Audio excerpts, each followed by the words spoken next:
She's on the lines with us, mayoral candidate Jennifer.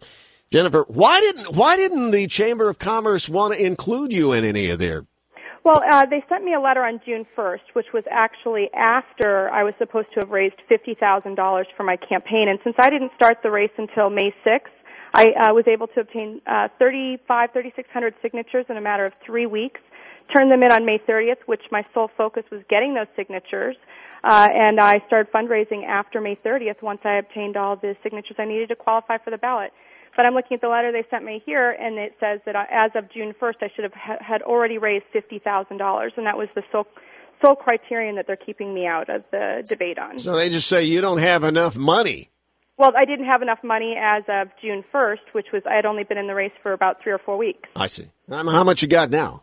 Tens of thousands of dollars. The FCC report will come out on August 18th. What do you think it is? Tens or hundreds or 50s? Or? Well, not hundreds, tens of thousands of dollars. The FCC report will be turned in on August 18th.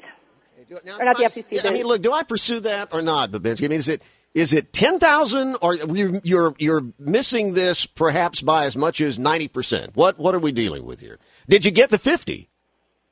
I honestly don't know.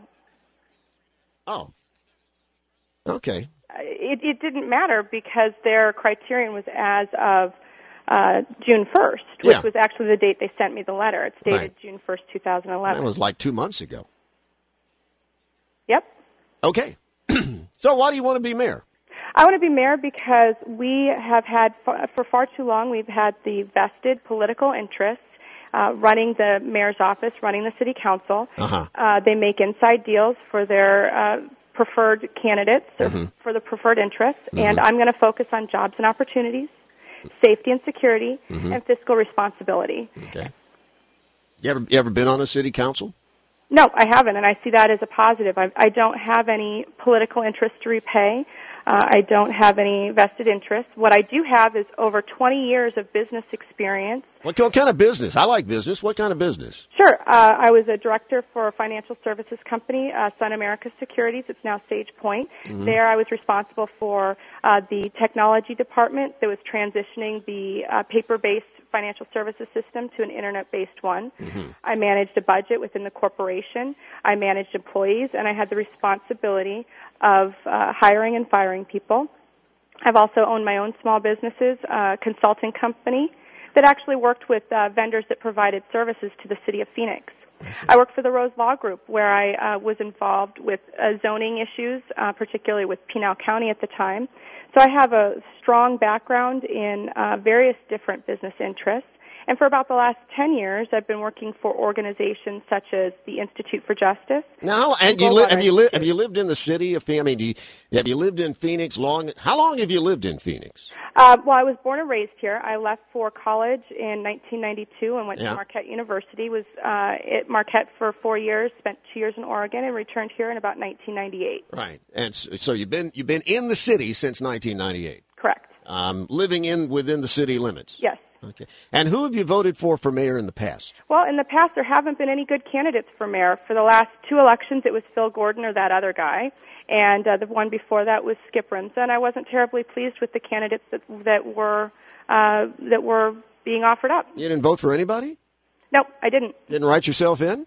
No, I didn't. As well as only less than 100,000 people out of 1.5 million voted in the last 3 mayor's races. Did you go vote that day at all?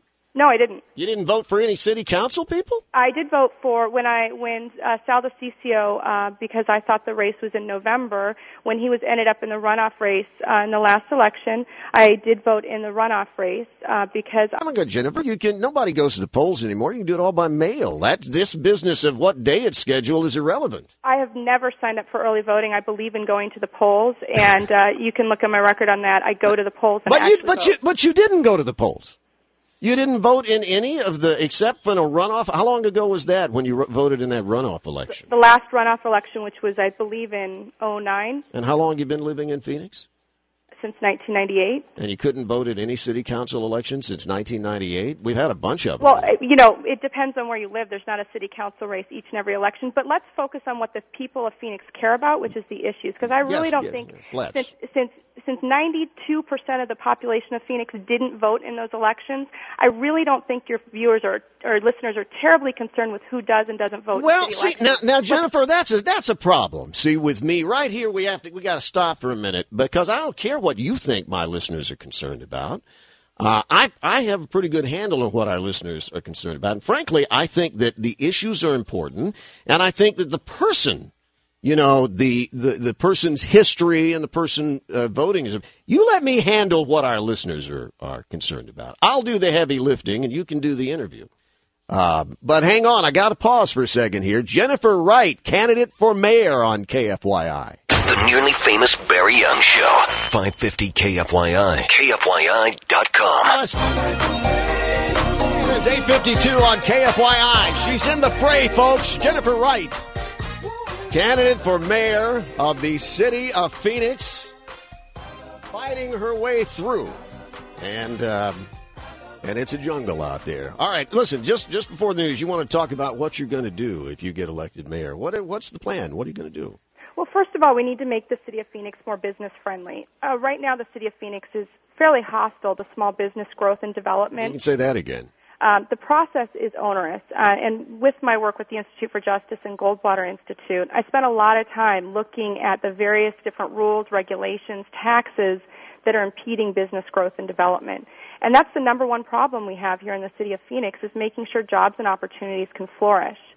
Right now I'm working with a business owner who went through what he thought was the permitting process with the Maricopa County Environmental Services Department, and it turns out the city of Phoenix wanted him to go through a separate process, and the city of Phoenix is trying to close down the permitting and the changes he had in place under Maricopa County Environmental Services. Oh, they're vicious. I can tell you firsthand, they're vicious. This is what they do. Yeah, and it's a serious problem, and that's what's going to stop our growth as a city, is these onerous regulations.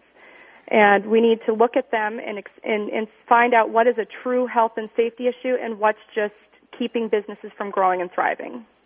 So let me ask you about the approach of going right after the mayor's position. I mean, would it not? And I'm not trying to tell you how to run your campaign. I don't know. I wouldn't run for public office if my life depended on it. But wouldn't it be better to get in in the city council and start raising hell on that side and then go for the mayor's office? Well, if I did that, I'd have to move, because right now I'm in Sal Basisio's district, and I think he's doing a darn good job. So that's really where I'm at, is that we need to make some significant changes to city governance now. I've been hearing from my competitors, we balance the budget. Well, we do it by raising a food tax. We do it by raising impact fees. We do it by doubling the price of water over the last 7 years. And that's not the way that we're going to prosper as a city and as a state. So did you get your interview with Channel 5? I did. As a matter of fact, they had me on the night before last, and it's posted on my Facebook page as of this last night. So are you now? What about other debates? Since the city council says whatever they say, that you're not viable or whatever they've said. I've been included in every single debate since I started this campaign, which included one that was on Politics Unplugged on Channel 3. That was a televised debate, and it's still available up on azfamily.com. How'd you do? I did fantastic. The fact of the matter is my message resonates across the board, because I'm talking about growing small businesses, growing the backbone of our economy, and making sure that that the city of Phoenix works for its taxpayers, not the taxpayers work for the city. And that's a message that's resonating. We also have issues with safety and security. We need to enforce the rule of law. We can no longer have sanctuary city policies, whether they're written or implied. We can no longer, ignore the little laws that are being committed. We need to employ the broken windows philosophy of policing, and we need to be fiscally responsible. For decades, our city council has been passing a budget each and every year without ever seeing the line item details. Mm-hmm. That's an atrocity. The city council, the mayor, should be reviewing the details of the budget before they pass it. All right, listen, when's the election? August the what? August the Early ballots will arrive in people's mailbox on Friday for those who take early ballots. The election will be on August 30th, and there's a couple of polling stations. All right, wait, listen, they're going to cut us both off. I'm probably going to have you back on before the election. Talk to you then. Jennifer Wright, folks.